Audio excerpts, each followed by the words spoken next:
네, 안녕하십니까? 자, 만나서 반갑습니다. 자, 여러분들과 함께 2차 원가월 얘기를 같이 해나갈 강경태로 갑니다. 자, 제가 제 이름을 말하는 게 가장 쑥스러워요. 그래서 수업할 때 제 이름을 별로 말해본 적이 없어요, 실은. 자, 저랑 같이 일단은 한 2개월에 걸쳐서 쭉 해나갈 건데 총 26회 잡혀 있어요. 이게 시간이 빡빡해요. 26회 가지고도. 아마 다뤄야 될 문제가 한 120여 문제 정도 될 거라고 생각하니까. 자, 그래서, 자, 올해 그 5과목 전체를 목표로 하시는 분들도 있을 것 같고, 막 회계감사는 빼고 4과목만 목표로 하시는 분들도 있을 것 같아요. 자, 2차는 전략을 명확히 가지고 가셔야 됩니다. 5과목 할 거냐, 4과목만 합격할 거냐. 자, 그래서 최소한 가장 바람직한 건 올해 다 안 된다면 3과목 이상을 합격하는 게 좋아요. 알겠죠? 한 2과목은 남겨놔도 돼요. 한 과목 남겨놓은 것보다 2과목 남겨놓은 게 더 나을 수도 있어요. 하나만 하면 지겹단 말이지. 2과목이면 그래도 뭐 교대로 이렇게 할 수 있는 거니까 2과목까지는 괜찮은 것 같아. 근데 이제 3과목도 나쁘진 않아. 할 수 있어. 근데 가장 이제 골단하게 4과목 남은 경우, 한 과목만 합격한 경우는 상당수가 다시 1차를 다시 보는 것 같아요. 불안하니까. 저 4과목 중에 하나라도 실패하면 안 되니까. 자, 그리고 이제 문제가 어렵게 나오니까 2차 60점 이상이 아닐 수도 있단 말이지. 60점이 안 돼도 합격할 수도 있는 거죠. 이제 문제가 어렵고 그러면. 자, 그런 것도 좀 대비해야 되니까. 자, 부분 합격하더라도 점수가 좀 높은 게 유리해요. 60점 간신히 넘어서 부분 합격하는 것보다 한 8, 90점 맞아서 한 2과목 부분 합격, 3과목 부분 합격하면 굉장히 유리해져. 그러지 않겠어요? 자, 60점이 안 되면 내 최저 선발 인원이 없으면 60점 이상자가 없으면 자, 평균으로 자르기 때문에 그래서 가급적 높은 점수를 맞는 게 유리하다. 단순 합격보다는. 자, 최근에 원가액에는 높은 점수 맞는 게 가능한 과목이다. 지금 현재는. 자, 1교시 때는 간단하게 OT를 진행하도록 할게요. 우리가 공부를 어떻게 해 나갈 거냐, 2차 공부를. 이걸 알고 하는 게 좋아요. 자, 계획을 세워서 하는 게 좋지, 그냥 대충 하면 안 된다고 생각합니다. 자, 그래서 OT는 한 5개 정도 제가 생각하고 있는데, 자, 제일 첫 번째. 자, 2차 원가 권역의 시험에 대해서 잠깐 소개해 드리면, 자, 이건 뭐 100점짜리죠. 100점이란 건 누구나 알고 있겠죠. 자, 100점이 중요한 게 아니라 문제 수가 몇 문제 나오냐라 이게 중요해. 자, 적게 나올 때는 크게 4문제 나올 때도 있었어요. 근데 요즘에는 보통 최소 5문제. 그리고 많이 나올 때는 6문제까지 나와요. 근데 보통 한 5문제 생각하시면 될 것 같아. 그래서 4문제에서 6문제 정도 출제가 된다. 자, 문제마다 배점이 다 다르다. 좀 특이한 게 세무사는 무조건 원가 거래액의 2차 2문제, 한 문제당 20점인데 회계사는 그렇잖아요. 어떤 문제는 8점, 어떤 문제는 뭐 30점 뭐 여러기도 해. 문제마다 다 달라요. 자, 요게 좀 특징이고, 그 다음에 2020년을 기준으로 완전히 바뀌었어요, 기조가. 즉, 2020년과 21년, 2020년까지 2021년부터 난이도가 완전히 차이가 있습니다. 2020년까지는 원가 관리하기가 가장 어려운 과목. 그래서 동차 합격이 진짜 쉽지가 않았어요. 문제 자체가 굉장히 뭐 웬만큼 공부에서는 뭐 어떤 문제는 뭐 손도 잘 못 대는 문제도 있고 그래서 온포자도 있고 그냥 통차 들어온 원가 폭이 그냥 유예 때 합격하겠다 이렇게 생각하는 사람들도 굉장히 많았어요. 2020년 그러니까 한 마의 10년 구간이야.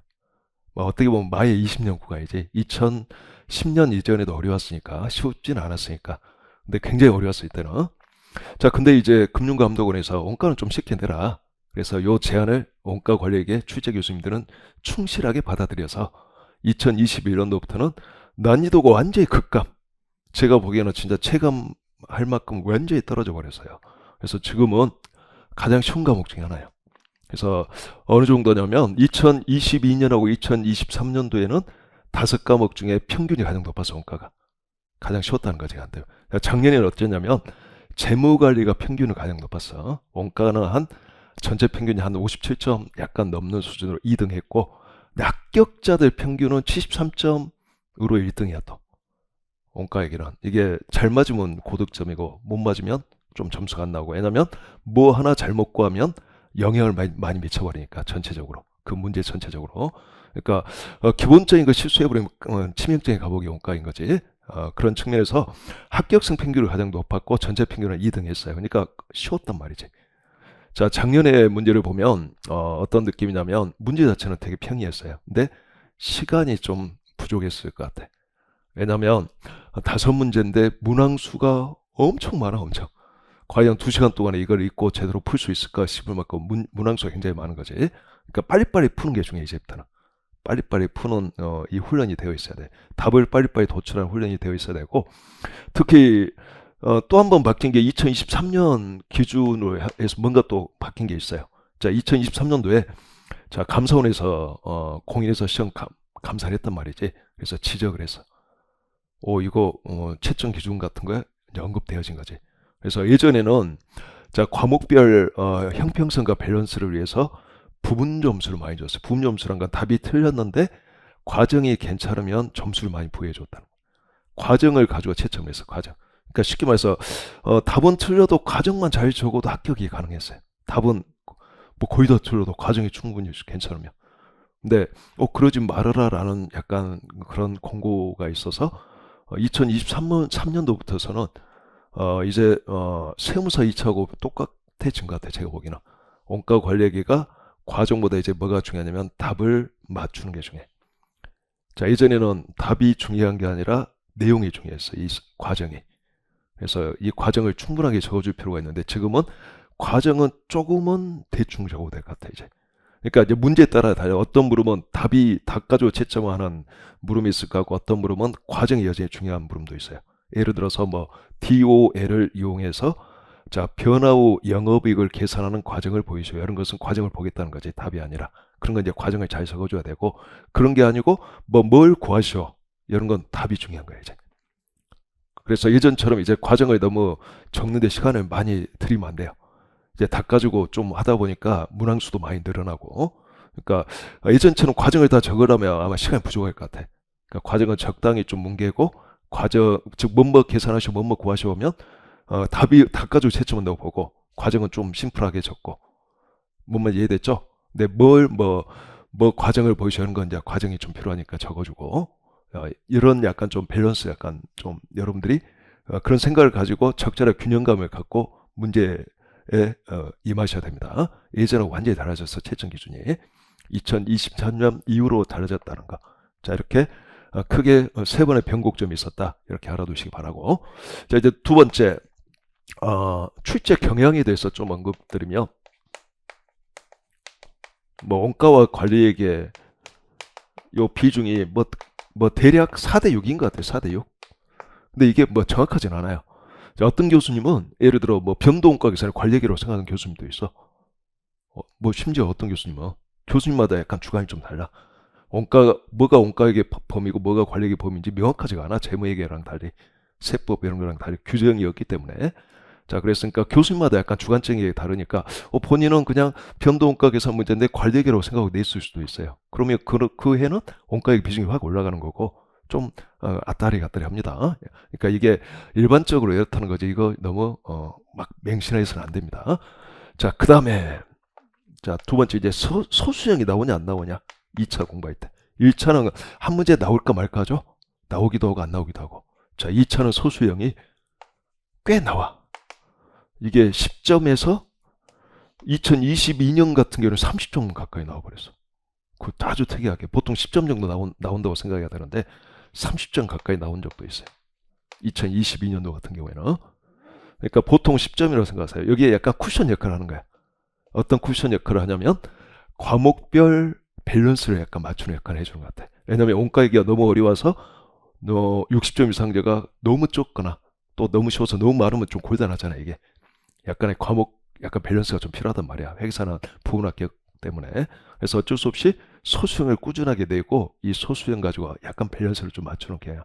그러니까 여러분들은 무조건 소수형은 적어야 됩니다, 알겠죠?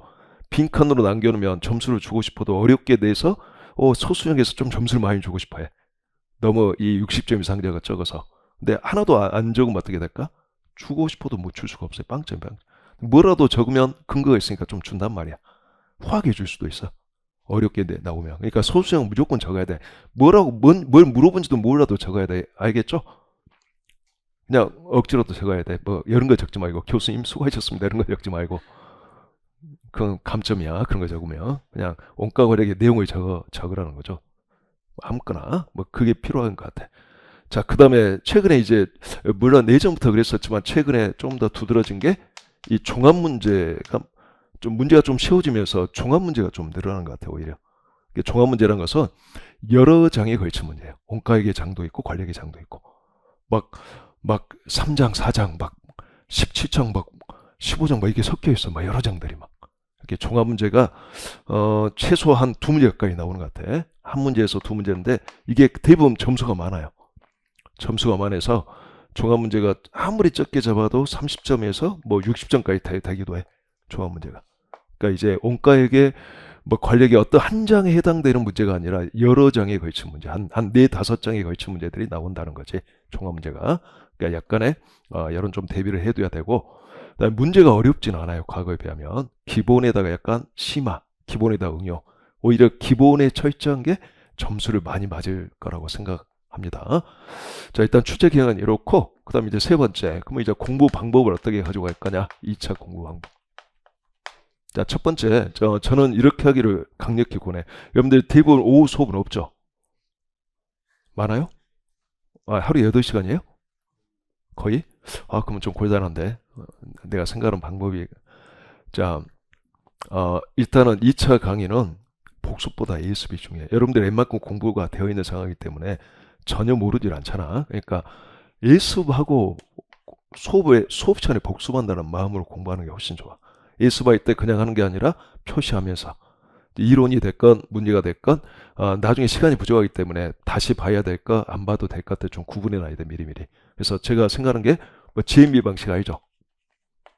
뭐 굿, 그래서 굿 굿이면 끝, 지지. 자, 미들 또는 미디움 중간. 한 번 더 봐야지. 그래서 M 지지 하면 끝. 예를 들어 배드. 자, B M 뭐 또 B M 뭐 지지 이렇게 한참 나오겠지. 이런 거 이제 여러 번 봐야지. 그래서 나름대로 자기 나름대로 좀 표시를 해두란 거야. 저는 그냥 굿이다, 뭐 미디움, 뭐 또는 미들, 뭐 배드 이런 식으로 표시를 해서 좀 재미를 가지려고. 그래서 뭐 지지하면 저는 안 봤던 것 같아요. 지지. 항복을 받아냈다는 의미로. 굿 게임이 아니라 알겠죠? 자, 그다음에 이제 수업을 이제 듣는 거예요. 수업. 근데 수업을 듣는데 수업 시간에는 가급적 그때 문제를 풀라고 하면 안 되고 이 자세에서 듣는 게 좋아요. 좀 건방진 자세로 알겠죠?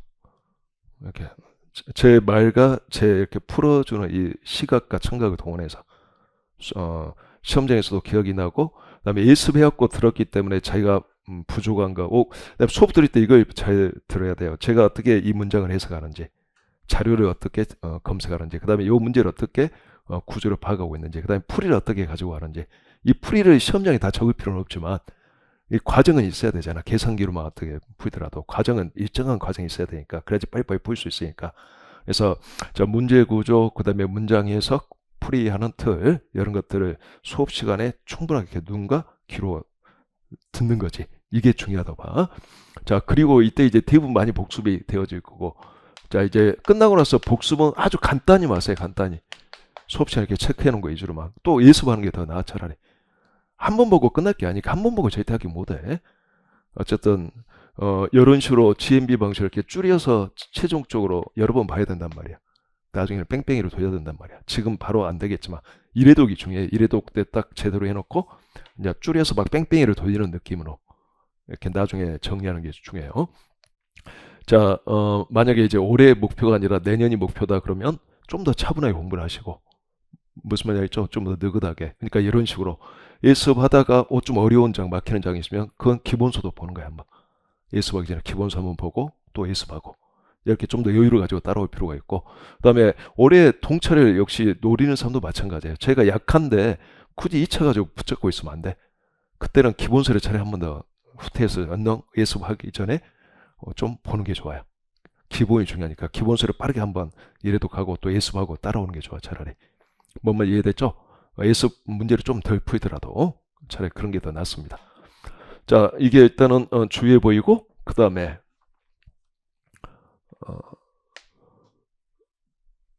그다음에 제가 이제 중요한 게 저는 원가 관리학이라고 해서 문제만 드립다 푸는 건 바람직하지 않다고 생각해. 이론이 정확히 깔려 있어야 돼, 머릿속에. 이론이 이 개념 정리가 정확히 돼야 돼. 이 개념 정리가 정확히 이루어져야지. 이론을 통해서 개념 정리가 정확히 되어야지 나중에 편해져. 막판에는 문제를 가지고 대비하려면 안 되고 시험 막판에는 그냥 이론을 쭉 훑는 게 차라리 나은 것 같아. 그래서 이런 게 있었지 안 잊어먹는 게 좋은 거지. 왜냐하면 문제는 연습을 했기 때문에. 그래서 이것과 관련된 이론 딱 보면은 문제는 딱 머릿속에 어느 정도 딱 떠오르는 그 정도는 해놓고 나중에는 문제를 가지고 좀 준비하는 게 아니라 한 2, 3주 남겨놓고는 이론을 계속 뺑뺑이 돌리는 게 차라리 더 바람직해 보여. 저도 그렇게 공부를 했고 재무회계 원가회계 나중에는 문제 별로 안 풀어봤어. 그냥 이론을 계속 봤어. 이 주기를 짧게 해서 해독수를 많이 가져간 거지. 안 잊어먹는 게 중요하니까. 자, 그래서 이론을 중요시 여겨야 돼, 여러분들. 이론을 대충 하면 안 돼. 이걸 정확히 하고 문제를 통해서 요 이론을 확인하고 또 이해가 안 된 건 문제를 통해서 이해해 두고 그리고 나서 이론으로 막판에는 다시 돌아와서 이론을 계속 보면서 정리를 해 나간다. 이게 훨씬 더 좋은 거예요. 자, 요 정도 하고 그다음에 이제 만약에 이제 필요하다면 뭐 시간에 여유가 있다면 자, 요 연습서 끝나고 뭐 2차 파이널 교재를 봐도 좋아요. 2차 파이널 교재 보는데 큰 부담 없을 거예요. 왜냐면 동처생을 위해서 내가 만들어 놓은 게 2차 파이널이거든, 실은. 이거랑 상당수가 중복돼. 많이 중복돼. 문제도 중복되고 이론도 중복되고. 근데 한 가지 이제 특징이 그건 주제별로 되어 있어요. 주제별. 그리고 주제별로 짝짝 그 이론 요약과 관련된 문제 아주 소수로 이렇게 핵심적인 것만 가지고 여러 바퀴 돌릴 수 있도록 해놓은 거니까 여러분들이 연습서를 이래두겠으면 파이널 교재 거의 한 90% 이상 이래도 한 거와 똑같아. 그러니까 낯설지가 않을 거란 말이지. 그러니까 차라리 이걸 이제 몇 번 하다가 도저히 시간이 안 되면 그냥 파이널의 막판에는 몇 회도 가고 차라리 들어가는 것도 나쁘진 않아요. 왜냐하면 선택사니까 여러분들이 그런 것도 한번 생각해 볼 수 있다. 이렇게 알아두면 되겠고 그다음에 이제 잠깐 교재에 관해서 이제 약간 좀 설명해 드릴게요. 자, 우리가 이제까지 기본서 학습했고 자, 그래서 객관식 공부했죠. 그리고 필요한 경우에는 자, 1차 파이널 교재도 봤을 거란 말이지. 물론 제 교재 이야기야. 자, 그리고 이까지는 이제 끝났다고 보고 이제 연습서 보는 거잖아, 지금. 그리고 2차 파이널 교재가 있고 이게 전부 다 지금 완비가 돼 있는 건데 자, 제가 이걸 2020년 이후에 다 새로 썼단 말이지. 그 전에 있는 거 다 무시해버리고 그래서 기본서부터 다시 썼어. 여기서부터 써가지고 착착 그 체계를 다 일치시켜놨어. 그러니까 이론하고 문제 프리트를 다 통일시켜놨어. 일관되게. 그러니까 이게 이제 이론과 문제가 제가 가장 신경 썼던 게 일관성이에요. 일관성. 이론도 그러고 문제도 그러고 풀이도 그러고 다 맞춰놨다고 생각해요. 그리고 객관식 교재와 1차 객관식 교재 보면 이론 되어 있잖아요. 1차형이 필요한 이론이야. 2차 연습서 보면 이론 되어 있죠. 2차에 필요한 이론이야. 파이널에도 이론이 되어 있어. 2차는 이론 해놔서 오히려 필요한 이론. 그러니까 필요한 것만 딱 뽑아놨으니까 서브노트 같은 거 만들어 하지 말고 그냥 이거 보시면 돼. 저보다 더 잘 만들 자신 없잖아. 그리고 요 이론이 기본서하고 또 연계되어 있기 때문에 좀 낯설지도 않아. 기본서에서 필요한 것만 제가 따온 거기 때문에 문장도 가급적 새로운 거 쓰지 않았단 말이야. 기본서에서 빡세게 딱 문장 만들어 놓고 가급적 반복시키려고. 그러니까 다 해놨기 때문에 프리틀도 계속 똑같아. 동일한 프리틀이야 계속. 그러니까 눈에 익어야 되니까 그래야지 빨리빨리 풀 거 아니야. 계산기로 풀든 뭘 하든. 그래서 일관되게 해놨기 때문에 여러분들은 따라 모시면 돼. 그래서 지금 이거 하는데 만약에 좀 부족하다 그러면 어떤 장은 이것도 좀 보고 그래서 나중에는 이거로 축약하든 나중에 이거로 축약하든 축약을 하라는 거야. 한 권으로 압축해서 막판에 여러 바퀴를 돌릴 수 있도록 해야 돼. 막판이라 한 달 남겨놓고 말해요. 한 달 남겨놓고 2차는 승부의 분기점이거든.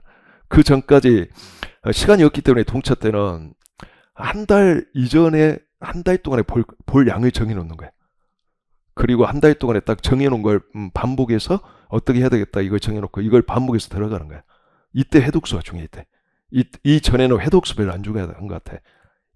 얼마나 아냐 안 하냐 이게 중요해. 얼마나 알고 있냐 모르냐 머릿속에 얼마 있냐 없냐. 한 번을 보더라도 그리고 나서 나중에 잊어버리면 안 되니까 내가 이해하고 또는 혹시 외웠던 걸 잊어버리면 안 되니까 이때는 해독수가 중요해. 해독수. 이래독이 텀이 짧아야 돼 이때는. 무슨 말인지 이해됐죠? 그래서 시험 보기 한 달 그 이전 딱 구분해서 한 달 동안에 막판에 볼 걸 만드는 기간이다. 그리고 한 달 동안에 승부를 본다. 이때 다독을 통해서. 저도 그렇게 공부했어요. 저도 동차 공부할 때 아마 여러분보다 공부가 더 안 돼 있었을 거야. 진짜 뭐 거의 안 돼 있는 상태에서 출발했는데 한번 열심히 하면 가능해요. 그러니까 전략을 잘 가지고 와야 돼요. 대충 남대로 하듯이 그냥 물에 불탄 수레 수단면 절대 합격을 못해. 치밀하게 좀 계획을 세워야지 가능한 이야기예요. 막판 한 달의 승부를 보자. 막판 한 달. 몇 회독 정도 해야 될까? 여러 회독 해야 돼요. 여러 회독. 적어도 한 5회독 이상 해야 될 것 같은데 제 생각은. 그전에는 1회독만 해도 된다 그랬죠. 근데 1회독이 아니라 최소한 2회독은 할 거란 말이야 여기서도. 그리고 딱 2회독 하면서 딱 한 달 동안 볼 걸 만들고 이때 이제 한 5회독 할 생각으로 이렇게. 자, 그런 마음으로 하셔야 됩니다. 자, 그 다음에 요게 문제를 보면 아무런 표시가 없는 그냥 기본 문제가 있고, 그러니까 그냥 연습 문제가 있고, 그냥 아무 표시가 없는 그냥 표시가 없는 문제가 있고, 그 다음에 중요 문제 있어. 별표 표시가 되어 있는 문제. 중요 문제가 120문제예요. 수업 시간에 가급적 이거는 다 많이 다 풀 거예요. 거의 다. 여러분들도 예습할 때 이거 위주로 예습하고 오면 돼. 그 다음에 이제 아무 표시가 없는 문제도 필요하다면 올해는 이게 좀 나올 확률이 좀이라도 있어. 그러면 제가 수업 시간에 풀 거란 말이지. 네, 기본적으로 이거 위주로 좀 수업한다고 보면 되겠고, 욕심내지 말고 이것만 해도 돼. 합격은 할 거란 말이야. 무슨 말인지 알죠? 그리고 그 하이 레벨 문제가 있어. 제가 하이라고 이렇게 표시해 놨을 건데, 이게 11문제가 있어요. 중요 문제가 120문제. 자, 이게 11문제인데 얘는 손도 안 댄다. 알겠죠? 근처도 안 간다. 하이라는 딱 그 표시가 있으면 얘는 그냥 문제도 안 읽어본다. 자, 예전에 어려웠던 시기에도 어려운 문제란 말이야. 그러니까 요 문제는 공부를 웬만큼 하지 않는 한 간신히 이해했다 하더라도 시험장에서 비슷하게 나와도 또 못 풀 확률이 커. 써먹을 수가 없어요. 그냥 과금에 이런 건 날리는 거야. 이런 거 아예 쳐다도 안 보는 거죠. 알겠죠? 노 문제는 제가 수업 시간에 다른 것만 본다. 여러분들이 하는 건 욕심내지 말고 이론과 중요 문제만 한다. 그래도 충분하다. 알겠죠? 그래도 합격이 아니라 한 7, 80점 이상 충분히 맞을 수 있다. 이것만 해도. 그래서 욕심내지 말라는 거. 이 책이 다른 그래도 연습서에 비하면 좀 얇을 거라고 생각하지만 그래도 이게 두껍다면 한 400페이지 가까이 돼. 너무 두꺼워서 제가 두 권을 분리해놨죠. 그래서 특히 종합 문제는 뒤에 관리회계 쪽에 있다 보니까 관리회계가 이 원가회계보다 한 2배 두꺼워 보일 거야. 근데 그게 다 관리회계 문제는 아니에요. 원가 관리회계 종합 문제가 뒤로 좀 많이 빠져 있는 경향이 있어. 그러니까 그리고 원가회계는 문제를 또 많이 볼 필요는 없어. 원가회계는 이론 정확히 가지고 딱 대표적인 문제 갖고 딱 정리만 잘해 놓으면 크게 벗어나지가 않아. 오히려 관리회계 쪽은 좀 문제를 많이 풀어봐야지. 케이스별로 좀씩 약간 조건이 달라지면 약간 답이 달라지니까. 근데 원가회계는 달라질 일이 별로 없어요. 자, 이런 식으로 해서 우리가 이제 공부를 하겠다는 거 알아두고, 자, 이제 마지막 이제 5번째는 이쪽으로 와봅시다. 자, 제가 항상 강조하는 거 개관이죠. 자, 숲을 정확히 인지해야지 어떤 나무를 심을 건지, 우리가 현재 뭘 공부하고 있는지 머릿속에 이게 위치가 된단 말이지. 그래서 개관을 빠르게 한 번 더 짚고 넘어갈게요. 뭔 개관이냐? 지금까지 기본서 개관 시간에 때도 개관 다 배웠는데 그게 아니야. 개관이 저는 항상 중요하다고 봐. 이 전체 숲을 그릴 수 있어야 된다는 거지. 그래서 자, 숲을 한번 빠르게 그려봅시다. 여러분들 교재 맨 앞에 보면 나와 있어요. 개관하면서 그 출제 경향 좀 더 언급할게요. 요 앞에 여기를 쫙 펼치시면 돼. 그러면 자, 크게 원가회계와 관리회계 파트가 있죠. 원가회계와 관리회계가 있는데 우리가 공부할 때는 이렇게 두 개로 나눠서 우리가 공부를 하는 거지. 자, 원가회계는 한 가지 목적밖에 없어요. 제품 원가 계산하고 있는 목적. 다른 목적 하나도 없어. 그래서 우리가 1장, 2장을 통해서 원가 관리회계 기초를 닦은 다음에 2차에서 이거는 직접 필요한 장은 아니겠지. 3장부터 이제 9장까지 원가회계를 다루는 장인데 다음과 같은 다양한 원가 계산 제도들을 배우는 그런 회계예요. 그래서 자, 원가 계산 제도가 크게 네 가지 범주로 구별해서 이 결합을 다룰 거다. 자, 원가 배분을 할 때 원가 배부 기준으로 뭘 삼을 거냐? 자, 조업도 많은 원가 배부 기준으로 삼자? 전통적 원가 계산. 오, 아니야. 활동을 중심으로 해서 활동별로 원가를 집계했다가 활동별로 다양한 원가 동인을 사용해서 정확하게 원가를 계산하자. 활동 기준 원가 계산. 그래서 크게 전통적 원가 계산과 활동 기준 원가 계산으로 구별할 수 있는 거지. 자, 특히 최근에는 활동 기준 원가 계산이 원가 계산 문제보다는 관리계 문제로 더 많이 나와요. 활동 기준 원가 계산에 의한 관리계 문제가 더 많이 나와. 이제 원가 계산 문제는 잘 내질 않아, 쉽기 때문에. 물론 낼 수는 있겠지. 내봤자 이거. 자, 그 다음에 이제 제품의 원가를 자, 어떻게 집계할 거냐. 항상 우리의 제품의 원가야. 자, 개별적으로 집계한다. 개별 원가 계산. 오, 제조 공정별로 종합해서 집계해서 자, 완성품과 기말정품에 뿌리자. 종합원가 계산. 이렇게 두 개로 나누어지고 종합원가 계산의 확장으로서 결합원가 배분이 필요할 수가 있죠. 그래서 결합원가 배분을 요하는 연산품과 부산물의 원가 계산을 종합원가 계산의 확장으로서 배우는 거예요. 그래서 연산품과 부산물의 원가 계산은 종합원가 계산과 관련이 있다. 자, 그 다음에 이제 제품 원가를 어떻게 측정할래? 자, 사후적으로 실제 원가로 측정할 거다. 아니야. 사전에 이거는 문제가 있어. 그래서 정상원가 계산으로 측정한다. 이것도 작년에 나왔던 서술형 문제. 뭐 여러분도 알고 있는 정상원가 계산의 도입 배경. 그다음에 표준원가로 정해서 측정하자. 표준원가 계산. 자, 그다음에 제품의 원가를 뭐로 구성할래? 제조원가 전부가 제품의 원가야. 자, 기능별로 원가를 구분하면 제조원가, 비제조원가 구분하죠. 이 구분하고 자, 자산화 시킬 거냐 말 거냐. 자산화 시켰다가 재고 자산화 시켰다가 이 재고가 판매될 때 비로소 매출원가를 통해서 비용할 거냐. 제품원가. 발생액 자체를 바로 즉시 비용 치료할 거냐. 기간원가. 이 구분은 완전히 다른 구분이에요. 완전히 따로따로 노는 구분. 제조원가 전부를 제품원가로 보자. 전부원가 계산. 자, 변동 제조원가만 제품원가다. 변동원가 계산. 직접 재료원가만 제품원가다. 초변동원가 계산. 요것들은 이제 상호 다 이렇게 결합 적용되죠. 이런 식으로 다 이렇게 결합 적용돼. 얘는 빼고 얘는 그냥 종합가에서 확장이니까 이런 식으로 다 싸그리 다 결합 적용돼. 그래서 2 곱하기 3 곱하기 3에서 약 36가지가 존재하는데 자, 우리가 배워야 될 개수로만 논하면 10가지 정도 배우는 거지. 10가지 배워서 결합하는데 2차는 결합이 중요할까 안 중요할까? 당근 중요하지. 2차는. 그래서 8장이 중요한 거야. 8장. 특히 올해는 8장이 되게 중요하다고 하잖아. 자, 작년에 많이 나왔던 게 이 종합원가 계산 베이스로 작년에 다 많이 나왔어. 그러니까 정상 개별 이게 중요하거든. 그래서 작년에 정상 개별, 실제 개별 비교 문제 나왔고 표준은 종합원가 계산과 결합하죠. 그래서 작년에 실제 종합, 표준 종합 문제 나왔고 또 연산품과 부산물의 원가 계산은 종합원가 계산 확장이죠. 그래서 작년에 종합원가 계산과 결합원가 배분이 같이 필요한 것도 나왔고 작년에 종합원가 계산 베이스로 결합관계는 다 물어봤어. 실은 100%다 나와버렸어. 그러니까 올해는 종합원가 계산이 또 나올 수 있지만 원체 중요하니까 그러나 작년만큼 비중은 아닐 거다라고 생각해. 작년에는 종합원가 계산 나올 건 다 나와버렸다. 표준 뭐 개별원가도 다 나왔지. 정상 개별도 나왔으니까.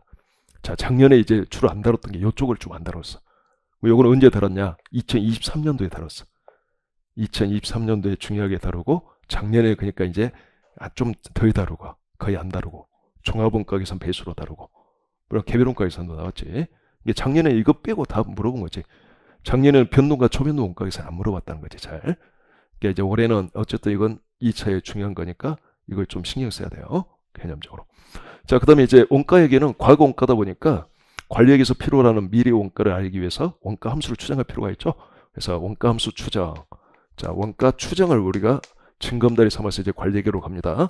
그래서 관리에게는 크게 세 가지가 있는데, 자, 하나는 계획과 통제라는 거죠. 플랜도시.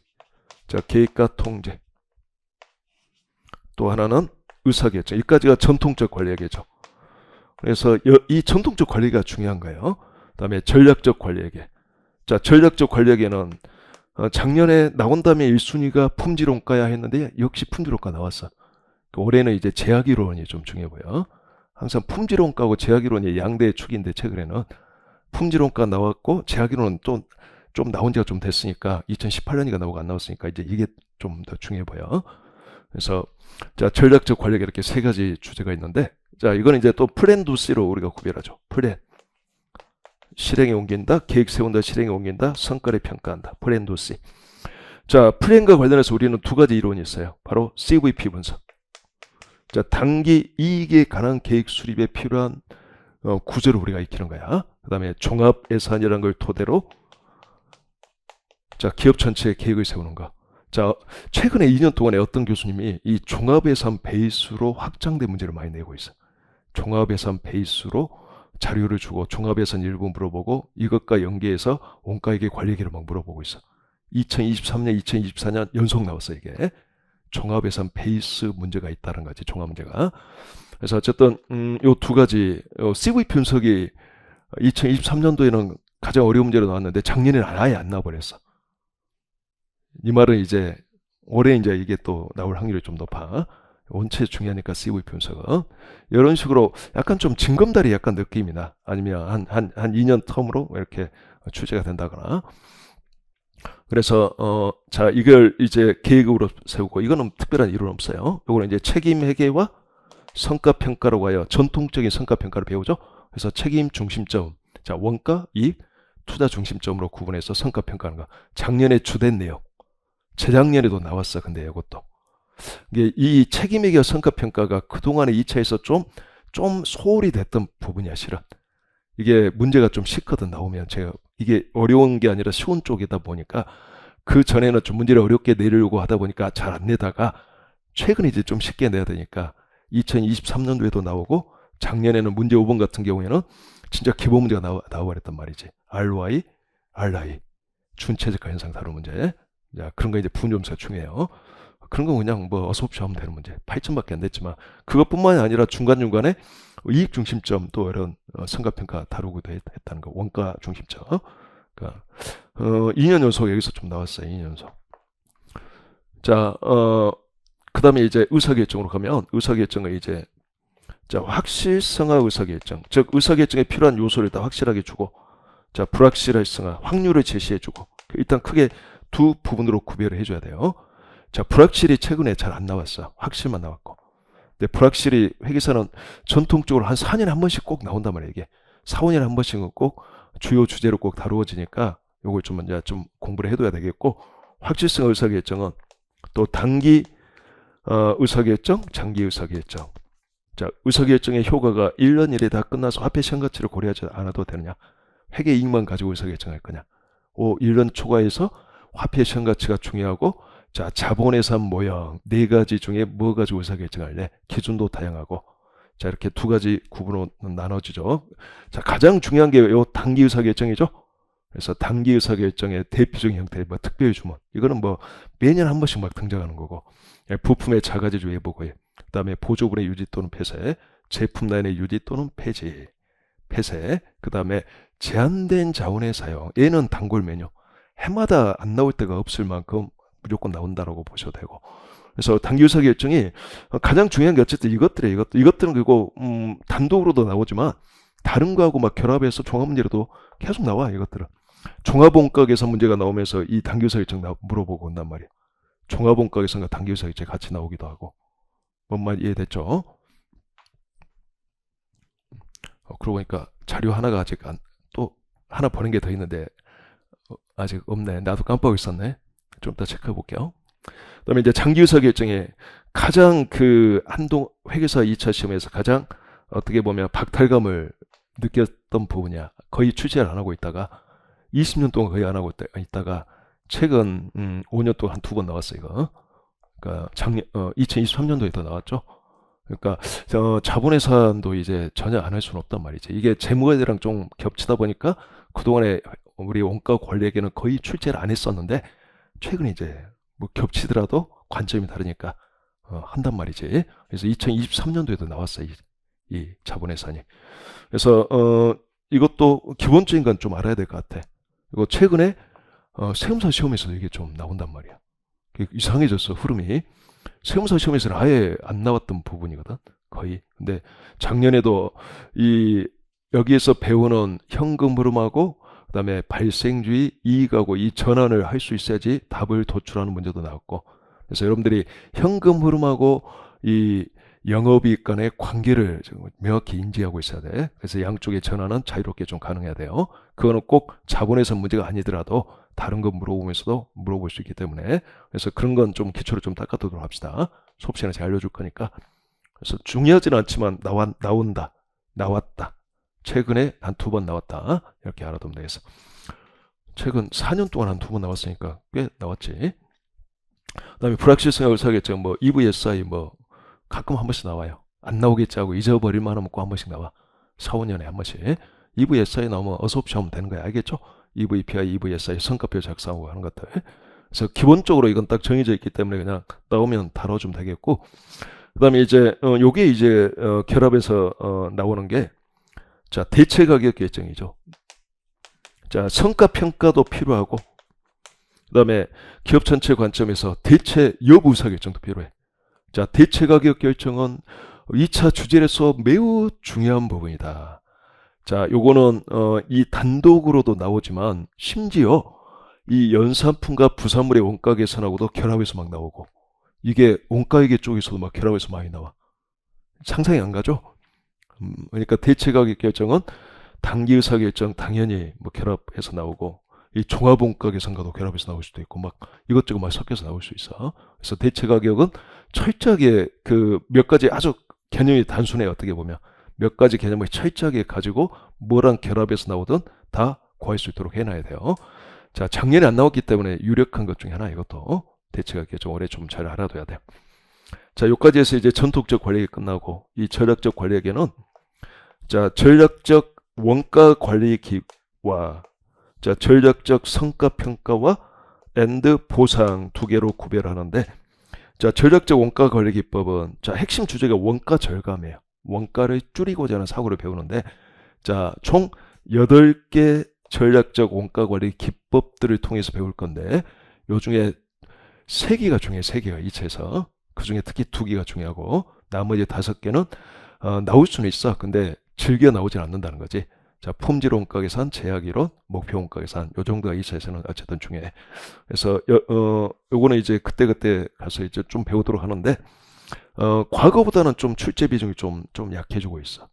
그래서 과거란 2010년 이전, 즉 2000년에서 2010년 사이 이쪽이 되게 중요했어요. 왜냐면 우리나라에 막 이제 처음에 막 등장하기 시작했던 주제야.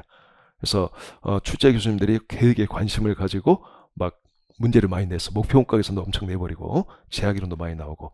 그러다가 이제 2010년부터는, 자, 이건 문제가 어려울 수가 없거든, 이건. 왜냐면 개발된 문제도 그렇게 많지가 않아. 원서책에도. 그 문제를 어렵게 낼 능력이 안 돼, 쉽게 말아요. 낼 수도 없을 뿐만 아니라. 그러니까 어렵게 내려고 하다 보니까 이쪽을 잘 안 냈단 말이지. 어렵게 내려면 뭐 이런 거 대체가 결정, 뭐 연산품 이런 걸 막 꼬아야 되는데, 막 이상하게 막 꼬아야 되는데, 이쪽은 그게 불가능하니까. 그래서 안 나오다가 최근 또 약간씩 나와. 한 문제 정도씩. 그래서 예전보다는 비중이 좀 떨어지고 있다. 이렇게 알아두면 되겠고, 그다음에 전략적 성과평가는 시간 없으면 그냥 패스해도 되겠다. 균형 성과표는 좀 알아둬야 되겠고, 서수야. 예전에 이 보상 관련해서, 자, 대리인 이론, 그다음에 성과급 보상 계약, 우리 그 여러 개 예전에는 2011년도까지 나왔었단 말이야.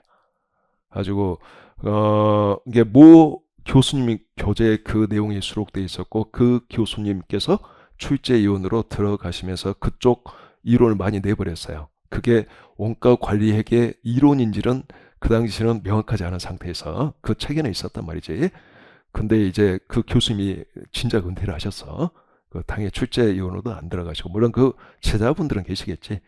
근데 일단은 2012년부터서는 한 번도 안 나오고 있어.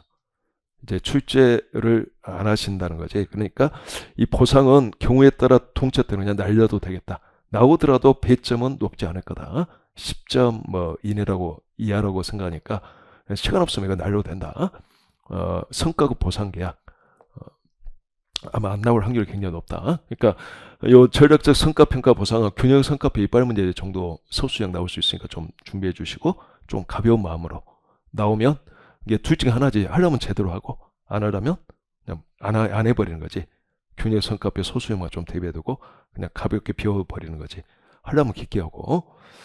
근데 나올 확률은 좀 굉장히 낮아요. 자, 장별로 논하에 보면 자, 여기 3장이죠.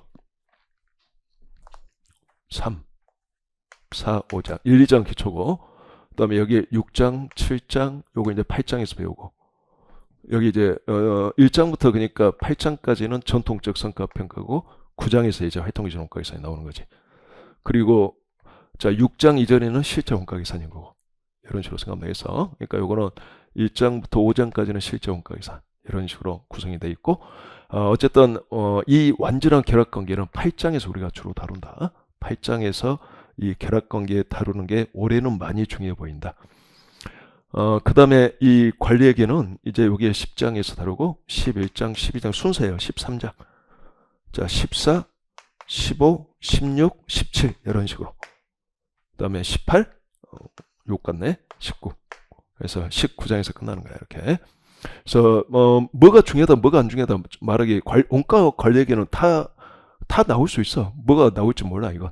그러니까 뭐가 중요하고 안 중요하고 그렇게 말하기 어려운 건데, 올해는 어쨌든 이쪽이 좀 중요해 보여요. 느낌적으로 이쪽이 중요하고, 그 다음에 CV 분석 올해 역시 중요하고, 종합예산이 최근에 이거 베이스로 많이 나온다 그랬죠. 그래서 종합예산도 잘 알아야 될 것 같고, 책임의 성과평가는 2년 연속 중요한 주제로 다뤘는데 올해도 과연 그럴 거냐는 약간 좀 가봐야 할 것 같아. 근데 어쨌든 2년 연속 나왔다는 거, 예전에는 그렇게까지 안 나왔는데 단기의사 결정 항상 뭐 중요한 거지.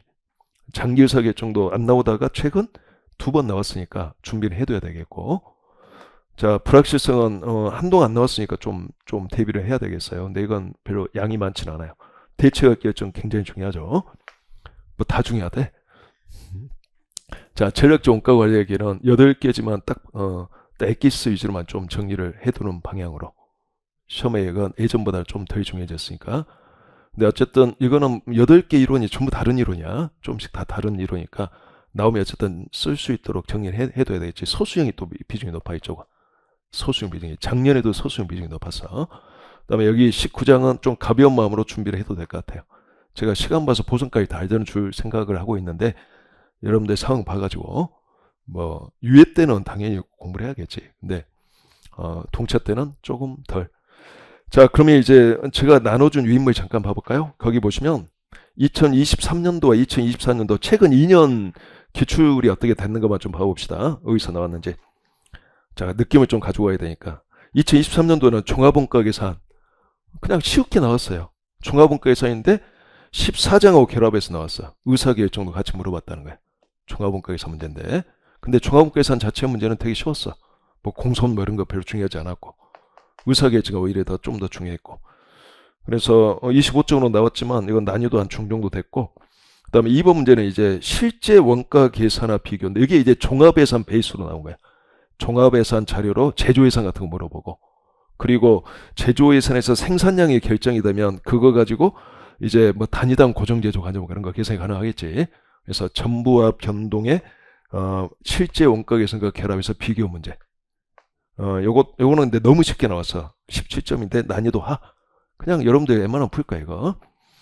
그다음에 3번 문제는 이게 이제 자본에서 문제죠. 순현재가치법 나오고, 자 매년의 영업현금 흐름이 균일하지 않은 경우에 회수기간 계산하는 거, 순현재가치 계산하는 거 기본 문제야. 그래서 이거 그냥 기본 문제로 나왔고, 배점도 별로 높지 않아서 쉽죠. 그 다음에 이제 4번 문제가, 자 이게 이제 작년 2023년도에 가장 어려운 문제, 이 CVP 분석인데 복수의 원가 동일화의 CVP 분석. 2차에서 굉장히 자주 나오는 주제야. 가장 2010년 이후에 가장 많이 나온 주제가 복수의 원가 동일화의 CVP 분석이야. 요게. 그래서 요거 나왔고, 서비스업이고 당연히 또 복수 제품으로 나왔어. 좀 어렵게 나왔어 이게. 이제까지 복수의 원가 동일 문제 중에서 난이도가 가장 있는 문제로 나왔던 것 같아. 그래서 요게 유일하게 상이죠. 20점짜리죠. 뭐 트램폴린 아마 이야기로 나왔는데, 요거는 한 번 정도 꼭 풀어볼 만 가치는 있어. 자 그다음에 5번 문제가 이제 종합 문제로 나왔는데, 즉 뭐 2번 문제도 실은 종합 문제인 거지. 1번도 약간 종합적인 거고 엄밀히 따지면. 근데 5번은 완전히 종합 문제. 역시 종합예산 베이스로 나왔어. 종합예산 자료이고, 그리고 이게 이 변동예산과 원가차이 분석 13장, 그 다음 표준원가에서 원가차이 분석 이런 것들 같이 물어봤고, 또 특별주문과도 결합을 했어. 이것저것 막 섞여 있죠. 뭐 7장, 12장, 13장, 14장 뭐 이런 것들이 다 결합해서 나왔다는 거지. 그래서 2023년도는 이런 식으로 출제가 됐어요. 그다음에 2024년도 봐볼까요? 이제 작년에 나왔던 문제인데 2023년도보다 작년에 물음수가 훨씬 더 늘어난 것 같아. 작년에는 시간과의 싸움이었던 것 같아. 그래서 1번 문제가 자 보조분호가 배분인데 요게 보조분호가 배분도 물어보고 그다음에 뭐 이중 배분율법도 나오고 그래서 2장에서 배웠던 내용 그런 것들이 나오고 자 이게 이제 주된 주제죠. 보조분호가 배분하고 그거를 통해서 실제 개별원가 정상 개별원가에서 비교 문제. 정상 개별원가에서. 근데 기초 재고 당연히 존재하는 경우지. 그래서 뭐 제조 간접원가, 배부 차이 조정 이런 거 막 물어보고. 근데 되게 쉬웠어. 이거는 그냥 딱 입 버리고 있으면 그냥 딱 들어오는 그런 느낌. 뭐 교재에 있는 2장 문제 그 맨 앞에 있는 문제하고 5장 6장에 있는 문제 뭐 그냥 기본적인만 풀어도 뭐 깊게 안 봐도 풀 수 있는 문제. 보조분호가 배분은 말할 것도 없고. 그다음에 이제 2번 문제가 이제 이게 좀 난이도가 좀 있었어요. 종합 문제인데 이게 이제 4장과 5장 항상 이제 종합 원가 계산, 결합 원가 배분 이 심도 있게 다뤘어. 그래서 결합 공정에도 제공품이 있지만 추가 가공 공정에 제공품이 있어. 두 번째 나온 거지. 회계사 시험에서. 그래서 그다음 폐물도 존재. 작업 폐물 존재하고 이것만 나왔으면 좋았는데 꼭 갑자기 이 14정도 결합돼 있어. 특별주문도 있고 제한된 자원의 사용도 또 등장해. 근데 요거는 이 제한된 자원의 사용 문제는 선형기법도 필요했는데 요게 과거 기출문제하고 거의 똑같게 나왔어. 여기 연습서에 수록되어 있는 기출문제하고 거의 똑같아. 그래서 파이널 그 2차 파이널에도 지금은 빼놨지만 이게 연습서 그 전판에 있는 문제하고 거의 똑같게 나왔어. 좀 오래된 기출 문제인데 그거하고 거의 똑같게 나왔어. 제한된 자원의 사용. 근데 어쨌든 이게 난이도가 좀 상해요. 작년 문제 중에서 이게 가장 어려웠던 것 같고 그 다음에 여러분들 기억납니까? 기초 제공품 및 정기의 검사 시점을 통과하면 기초 제공품에는 뭐가 포함되어 있는 거죠? 실은 전년도 정상 공소효과 배분액이 포함되어 있는 거죠. 그래서 그 제 기본서 보면 기초 제공품 원가 요소별로 정보 줄 때 정기 정상 공소효과 금액을 별도로 주고 평균법 물어본 기본서 예제 문제가 있을 거야. 똑같게 나왔어. 알겠죠? 기초 제공품의 정기 정상 공소효과가 있는데 평균법 문제가 나왔어. 최초로 나온 문제야. 최초로. 그러니까 이제까지는 이론적으로만 이렇게 배웠는데 이제 2차에서 이제 처음으로 이제 등장했던 거지.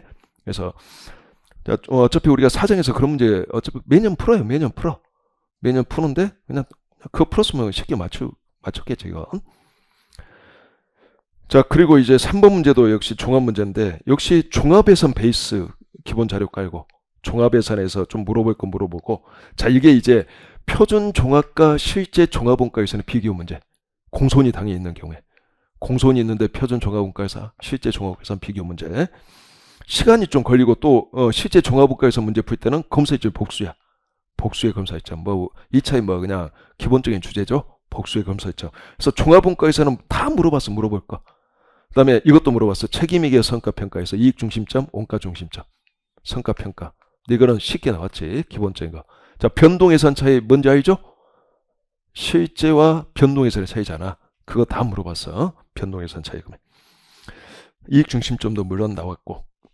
이거는 그래서 양은 많았으나 제 관점에서는 난이도 하야 이거. 여러분들이 그냥 손만 들어도 이건 다 풀 수 있는 문제. 근데 시간이 걸릴 뿐이야. 계산 무진장 많이 해야 돼. 그래서 계산 실수해갖고 점수를 못 획득했을 수는 있으나 몰라서 틀리진 않았을 거라고 봐. 수업 들으면. 그 다음에 이제 4번 문제는 16점인데 여기서 나왔죠. 이제 품질원가, 전략적 원가 원리. 품질 개선 여부사계 증가, 품질원가 보고서. 항상 물어보는 거 있어. 서수형. 그냥 우리가 그 연습서에 어떤 기출문제를 풀 건데 그거 풀면 다 맞출 수 있는 문제로 나왔단 말이지. 그냥 전통적인 문제로 나왔어. 중. 그 다음에 이제 5번 문제는 이제 8점짜리 문제가 나왔는데 투자 중심점에서 자 ROI 계산해서 준체적 현상. 요거는 이제 답만 맞춰서는 안 되고 약간 과정이 좀 필요한 문제 같아. 근데 이거는 그냥 어서 옵쇼 하면 되는 문제. 난이도 하. 근데 어쨌든 양이 좀 많아. 1번도 이게 시간이 꽤 걸리고 풀어야 될 게 많고 2번, 1, 2, 3번 양이 많아. 4번도 계산 또 무진장 많이 해야 돼. 문제 자체는 쉬운데 품질원가 보고서는 작성할 때 계산이 좀 많이 필요해. 5번은 그냥 좀 심플했고 1, 2, 3번에 어쨌든 계산량이 많더라. 작년 문제 특징. 그리고 작년 문제는 원가는 물어볼 거 다 물어봤다. 개별 원가 계산 베이스로 종합 원가 계산 베이스로 다 물어봤다. 자, 느낌적으로 변동 초변동이 안 나왔잖아. 2023년에 나오고 했는데 그러니까 올해는 이제 이런 것들 좀 조심해야 돼. 정상원가 계산하에 전부 변동 비교, 표준원가 계산하에 전부 변동, 초변동 이런 쪽에 좀 더 초점을 두고 종합원가 계산은 다 나왔지만 또 안 나온 주제도 있으니까 주제를 좀 달리해서 좀 더 심학습하고 그리고 항상 기본적으로 알아야 될 건 철저하게 알아놓고 뭐만 이해됐죠? 그런 식으로 좀 준비를 해두고 그래서 이 결합을 올해는 좀 더 제가 중점적으로 좀 다룰 생각하고 있다. 그 관리기는 뭐 원체 구석구석 나오는데 요 대체 가격 결정이 좀 요즘에 좀 원체 중요한 주제인데 좀 소홀히 다루고 있으니까 좀 소홀히 다루는 주제 위주로 좀 더 관심을 가지고 좀 준비를 해보자. 그다음에 전통적으로 나오는 건 계속 해 나가고.